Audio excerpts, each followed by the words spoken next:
Another proof format is a flowchart proof. Sometimes we just call it a flow proof, and there's going to be boxes and arrows to show the flow of a logical argument. So you see the box and then the reason up under it. Here I have given angle 1 and angle 2 are right angles.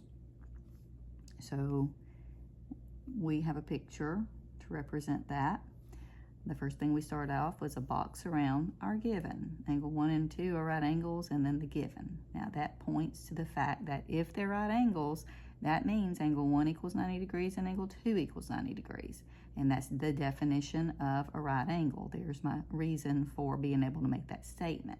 Now, because I made that statement, I can say that angle 1, the measure of angle 1, equals the measure of angle 2, since they're both 90. Now, the reason I would place for that is that if the measure of angle 1 equals 90 and the measure of angle 2 equals 90, they're both 90, that means 1 and 2 are congruent by the transitive property of equality. And as soon as I say they're equal, I can back that up to say that they're congruent, which is exactly what I wanted to prove. This example in chapter 2.6 wants us to take the flowchart proof and make it into a 2-column proof. So I wrote down the things in the box, here, here, here, and here, and then the reasons behind it.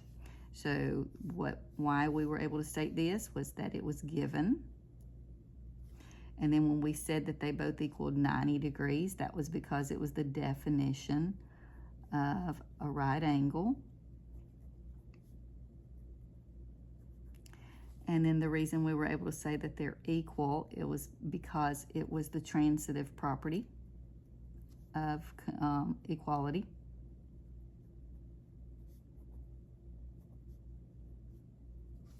And then once we say that they're equal, that means we can say that they're congruent. So that's the definition of congruent angles. And often I'll use symbols to shorten things up a bit.